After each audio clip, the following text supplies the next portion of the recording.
What up, witches? Did you see Agatha All Along episode 4? If you have not, save this video and scroll now.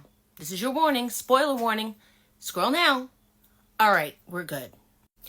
Episode 4 is titled, If I Can't Reach You, Let My Song Teach You. The episode begins with the funeral of our absolute beloved Mrs. Hart. R.I.P. Sharon Davis, Mrs. Hart, Kitty Foreman, whatever you called her. Agatha's kind of leaning over the body and goes, I didn't think you had it in you. Now, she didn't think she had it in her because she knew she wasn't a witch when she brought her into the coven and maybe thought that she couldn't even get to the Witch's Road? We find out that Alice's mom died on tour. She died in a hotel fire. That's how Alice knows that she's not alive on the Witch's Road. And that she's not there to find her mother.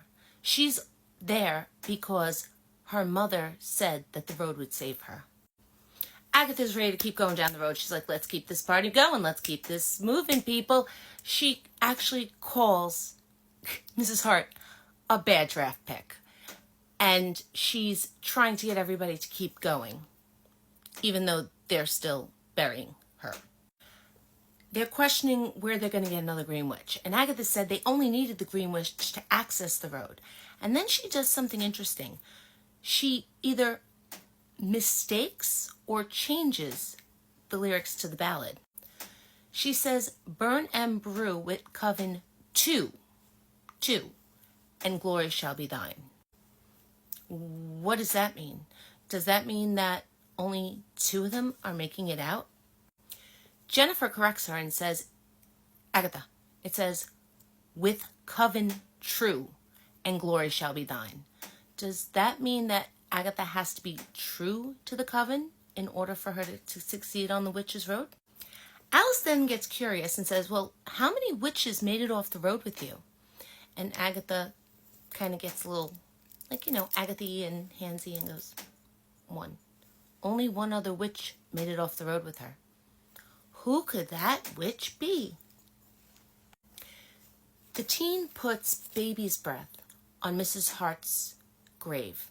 Baby's breath represents purity and innocence. It also represents new beginnings and a sacredness of life. Is this a new beginning for someone on the Witch's Road? Teen goes on to say that their one fatal flaw was that they didn't look out for each other. And pretty much everyone looks at Agatha. Now, they're all arguing, but they know they need a Green Witch. So they're going to summon one. And they're like, does anybody have a spell book? Of course, Teen has his spell book. They all state their intentions for the Green Witch. Lilia wants her to be strong and the best at her craft. Agatha wants her smart, not annoying, and not super political. Jen wants their Green Witch to be pleasant looking. Poor Alice just wants her to bring some Advil. This episode is absolutely hilarious. When Rio's clawing her way out of the ground and her hand pops up, Teen goes, did we make Mrs. Hart a zombie? I nearly spit out my drink. Rio comes up and says, I heard you guys were having a party and I was in the neighborhood. Wait. You heard they were having a party. That's what Agatha told Mrs. Hart to get her to come on the road. And she said she was in the neighborhood. Well, Agatha was Mrs. Hart's neighbor. Wait a minute.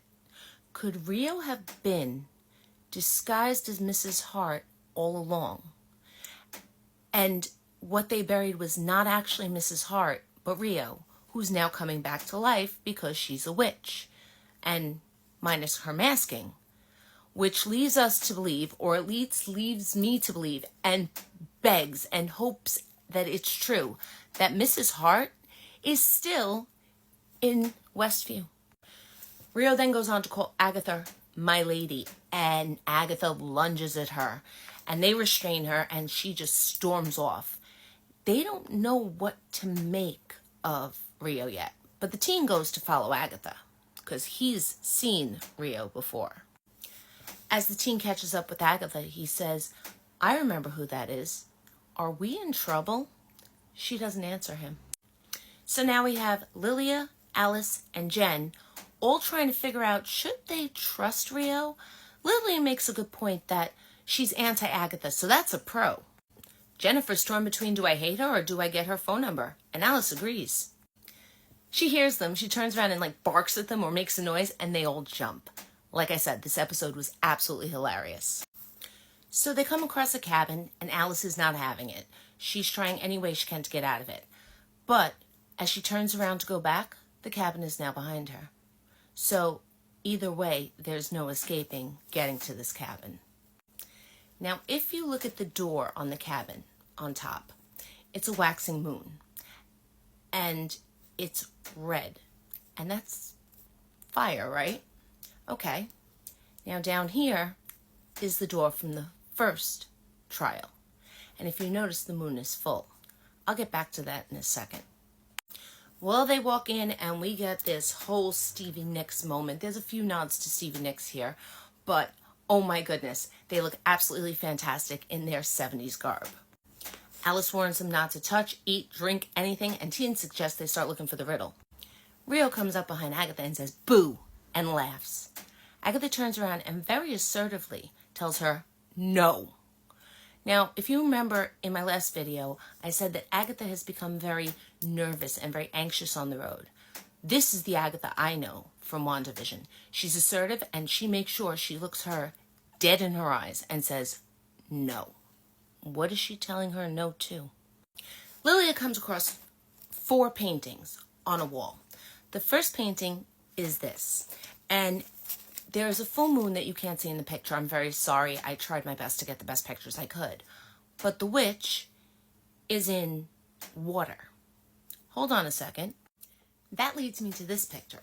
This picture is a witch with a full moon above her, and she is in a cauldron, which is burning, but it's full of water. And remember in the last episode, during the trial, they were trying not to drown? I wonder if there's a connection. Then we see this witch, and this witch has a half moon behind her, and she's chained up, and it looks like she's up above the floor. I wonder what that means. Like she's almost suspended in air. Then we have this witch. This witch has a quarter moon behind her, and she's out in the woods somewhere, alone, tied to a chair. In the last picture on the wall, we see another quarter of a moon, which are the 4 phases of the moon, and a witch being burnt at the stake by fire. So we have the 4 phases of the moon and earth, water, fire, air. Lilia sees all 4 portraits and she starts crying. This was the last painting we saw, and then we cut scene to Jennifer looking at a mask and perhaps entranced by it, and the mask looks like a lion. Wonder what that has to do and how these two are connected.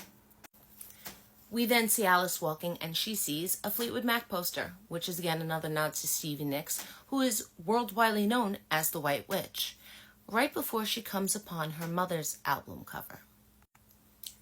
Lilia asks her about her mother, and she says that her fans were her coven. Lilia goes into Lilia mode, where she has flashes of visions, and she says, "Am I kooky or am I wispy?" And Alice is like, "Huh?" And she looks at her and says, "Alice, don't." And she's like, "Don't what? Don't what?" And all of a sudden, Lilia comes at it and remembers nothing of what she said. Okay, I'm running out of time.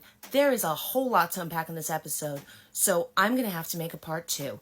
As always, like if you like this video, comment if you agree, disagree, or have anything to add. Favorite if you want to save it for later, and watch it again, and then watch the video to see what I saw. And as always, follow me for more Agatha All Along content. I'll see you in part 2. Later, witches.